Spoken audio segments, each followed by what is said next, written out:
존경하는 서울 시민, 용산 구민 여러분, 자랑스러운 더불어민주당의 대통령 후보 이재명 인사드립니다.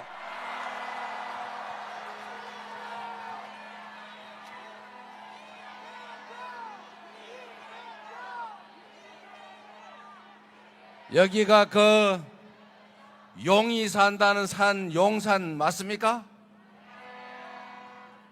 그 용이 어제 잘 있나요? 뭐라고요? 여러분, 먹고 살기 어렵지 않습니까? 세상이 불안하죠?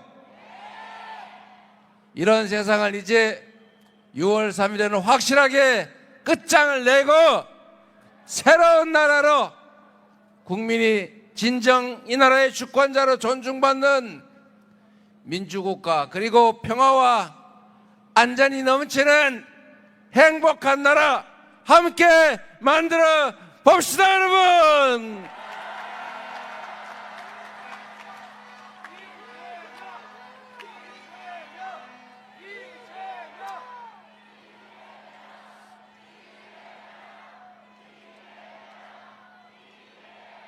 제가 전국을 대충 이렇게 한번 돌아보고 오는 길인데, 어딜 가나 들리는 얘기는 먹고 살기 어렵다는 얘기입니다.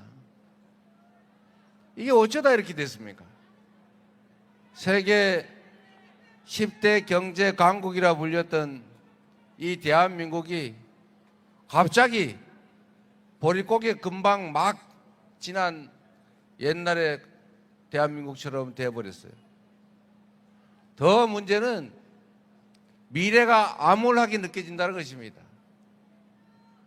지금은 당장 어려워도 내일은 더 낫겠지, 우리가 조금 더 노력하면 더 나은 세상이 열리겠지, 이렇게 믿어지는 세상을 우리는 기대했는데, 이제는 그 반대로 오늘도 걱정인데 내일은 더 걱정인 그런 세상이 되어버렸어요. 이 나라 전체적으로 경제뿐만이 아니라 민생도 사회도 얼마나 불안해졌습니까? 불안해서 살 수가 없어요.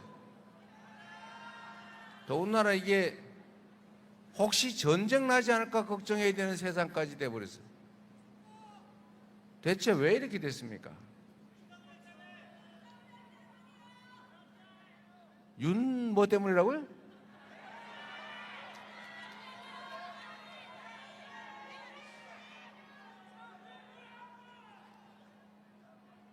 이 지난 3년 윤석열 정권 동안에 대한민국의 안보 상황도 너무 나빠지지 않습니까?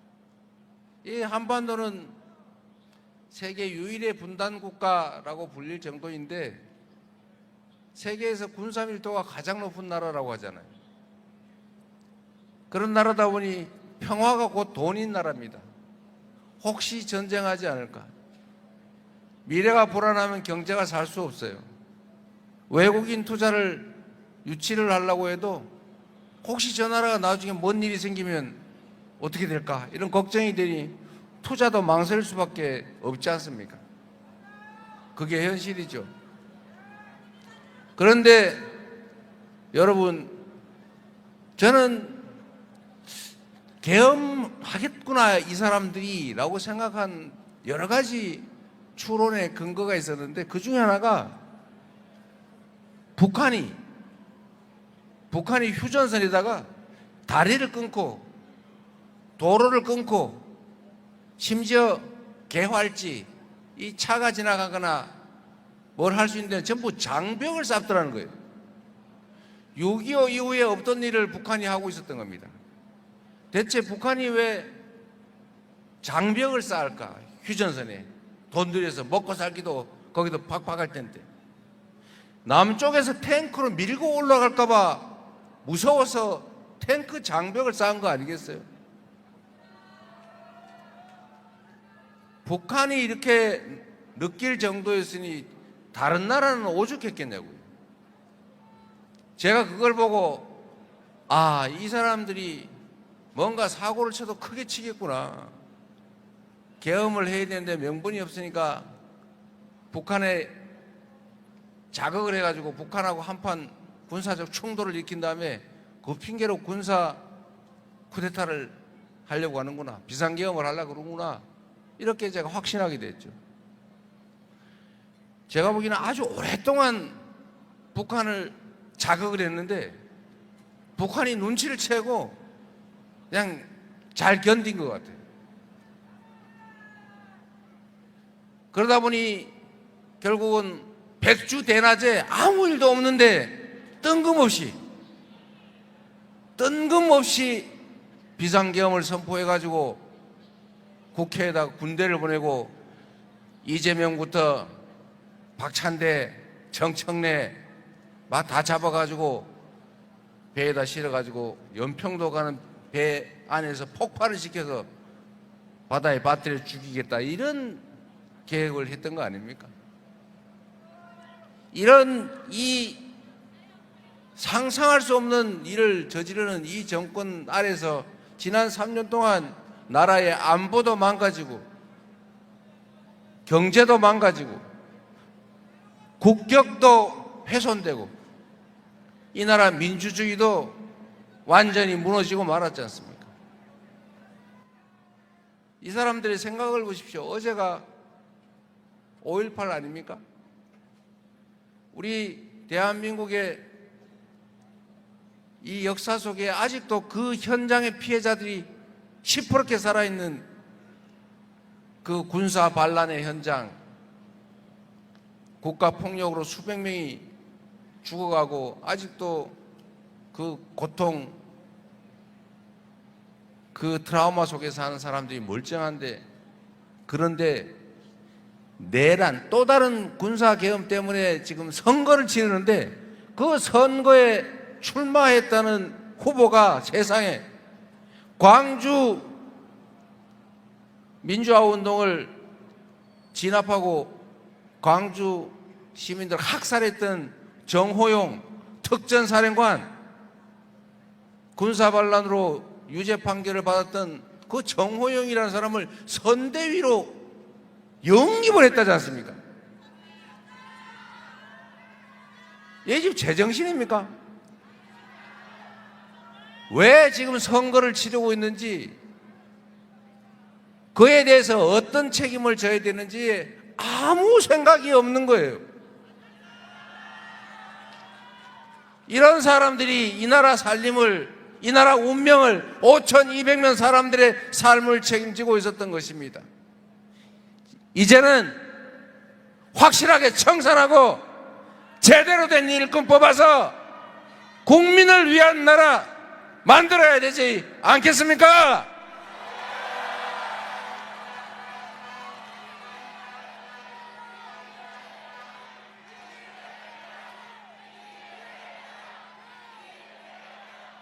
정치는 정치인들이 하는 것처럼 보이지만 실제로는 누가 한다고요? 국민이 하는 거죠. 6월 3일에 새로운 나라를 만들 사람이 누굽니까, 여러분?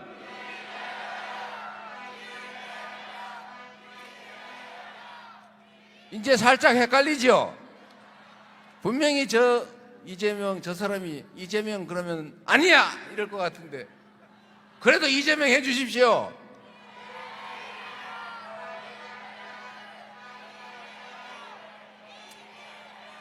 (6월 3일에) 새롭게 출발할 이 나라, 새로운 세상을 만들 주체는 이재명이라는 사람을 일꾼으로 뽑아서 확실하게 책임을 질 국민들, 바로 여러분 아니겠습니까?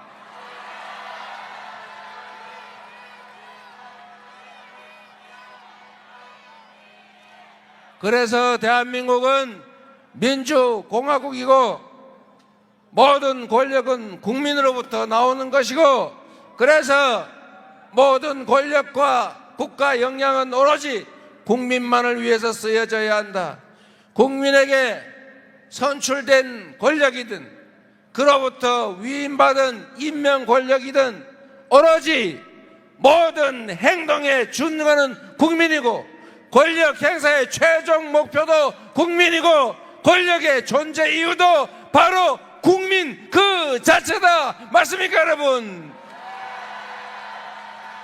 여러분이 이번에 확실하게 보여주십시오. 이 나라의 당당한 주인이 바로 우리 자신이라는 것을. 당신들이 이 나라의 지배자가 아니라, 당신들은 이 나라의 왕이 아니라, 당신들은 우리가 고용한 일꾼, 대리인의 도구에 불과하다는 것을 확실하게 보여줍시다, 여러분.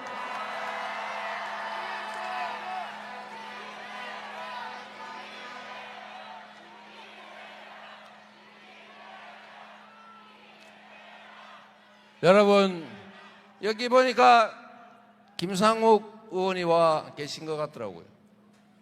우리 대한민국 국민들은 참으로 위대한 국민들입니다. 전 세계 해방된 식민지 중에서 유일하게 산업화와 민주화를 동시에 이뤄낸 나라입니다. 위기 때마다 이 권력자들이 국민을 배반하고 부패하고 사적 욕망에 사로잡혀서 나라의 위기를 불러올 때마다 언제나 그 위기를 극복해낸 건 바로 여러분 국민들이었습니다. 5.18 민주화 운동으로 그 오랜 군사 정권을 끝냈습니다. 그리고 87년에 직선제를 쟁취해서 민주주의의 토대를 쌓았고, 드디어 전 세계 어느 나라도 어느 민족도 경험하지 못한 무혈의 평화혁명을 무려 10년도 안 돼서 2번씩이나 해낸 위대한 국민 아닙니까, 여러분? 바로 여러분이 그 주체 주역들 아닙니까? 이 위대한 국민들이 이 작은 난관들, 우리가 겪는 이 일시적인 경제적인 어려움 왜 못 이기겠습니까? 힘을 합치면 되겠지요. 문제는 우리가 남북으로 동서로 노소로 남녀로 갈려서 싸운다는 사실입니다. 먹고 살기도 힘들고 미래도 불확실한데 대체 왜 이렇게 갈라져 싸우는 것입니까? 정치인들이 문제 아닙니까? 정치인들은 국민을 대리하는 일꾼들인데 그 모습들이 빨간색, 파란색, A 지역 출신, B 지역 출신 나눠 싸우더라도 우리 주인들끼리 편 나눠서 싸울 필요 없지 않습니까, 여러분? 정치인들이 싸우면 그 정치인들한테 붙어서 우리까지 편 나눠 싸울 게 아니고 그 정치인들이 왜 싸우나를 잘 봐서 나쁜 의도를 가진 주인을 배반하는, 주인을 거역하는 잘못된 일꾼들을 골라내서 심판해 줘야 되지 않겠습니까? 나쁜 짓을 해도 나하고 출신이 같으니까, 못된 짓을 해도 나하고 같은 색을 좋아하니까 이렇게 옹냐 해주면 나쁜 사람이 더 유리한 이상한 세상 되지 않습니까? 악화가 양화를 구축하게 방치하면 안 되죠. 정치인이 싸우면 아이고 또 싸워 이렇게 비난할 게 아니라 왜 싸우다를 잘 봐서 그중에 국민을 위해서, 공동체를 위해서 제대로 싸우는 사람은 적극적으로 응원해서 그가 이기게 해주는 게 바로 주인의 자세 아니겠습니까?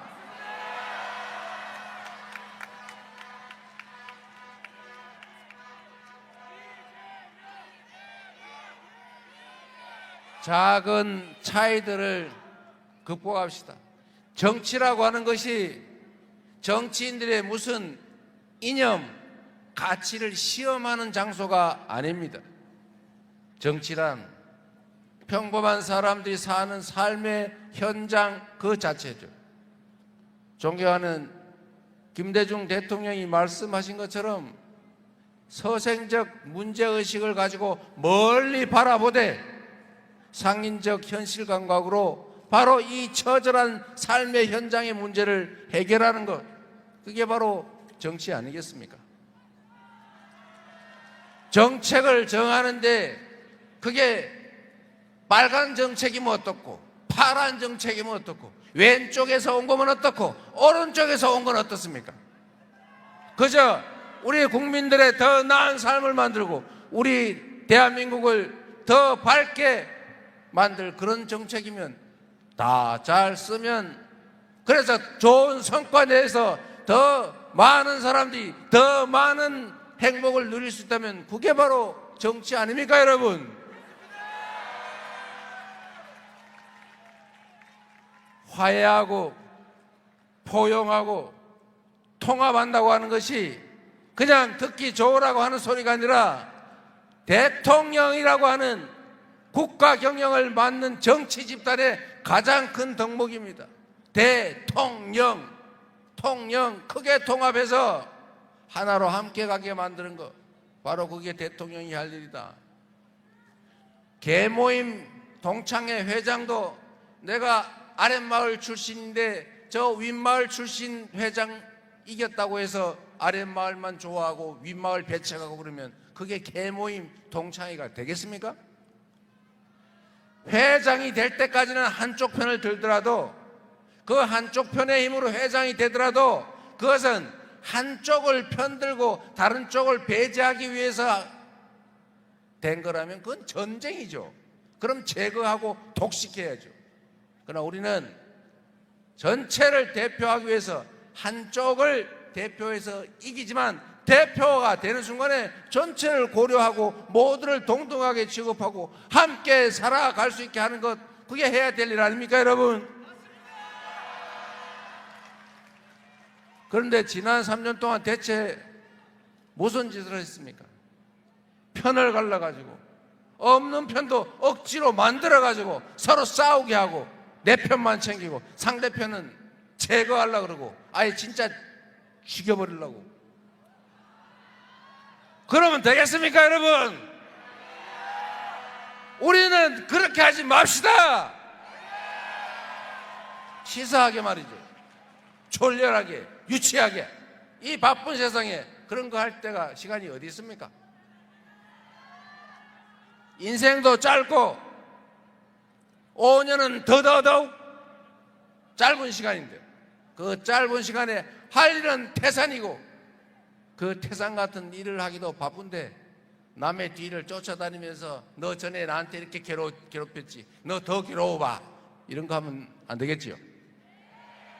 우리는 그러지 맙시다, 여러분.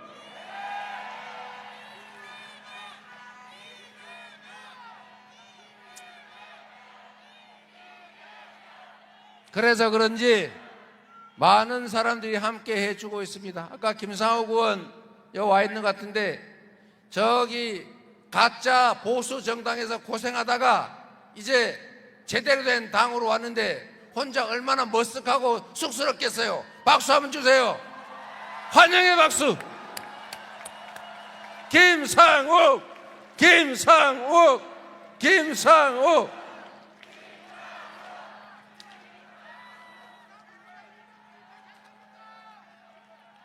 그 찢어진 가짜 빅텐트에 몰려가가지고 고생하는 사람 혹시 있을까 싶어서 그런데 진짜 빅텐트 민주당으로 오십시오.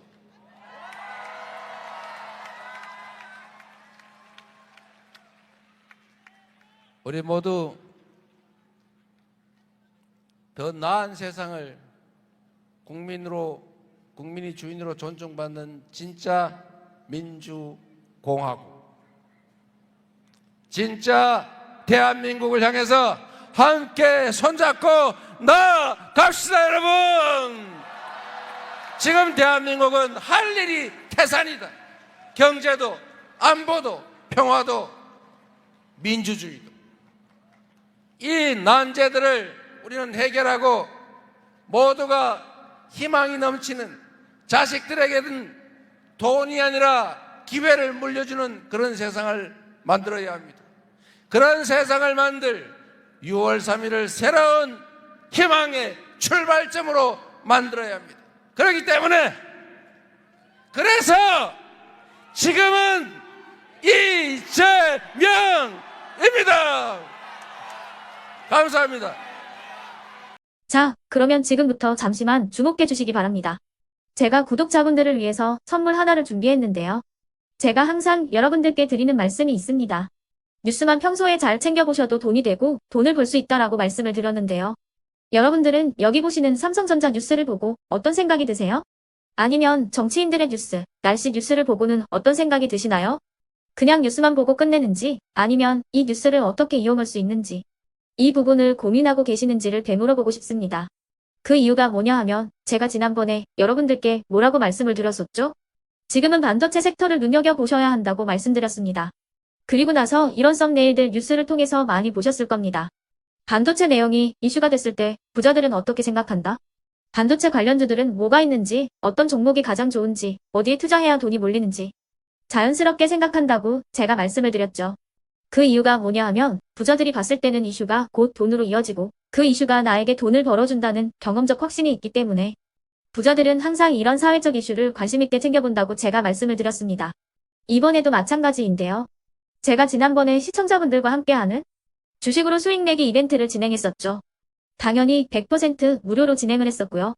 여기 보시면 아시겠지만 제가 지난번에도 구독이라고 보내주신 모든 시청자분들께 반도체 관련주 중에 가장 크게 급등할 딱 한 종목, 많은 종목도 아니라 한미반도체 한 종목을 여러분들께 추천드렸어요.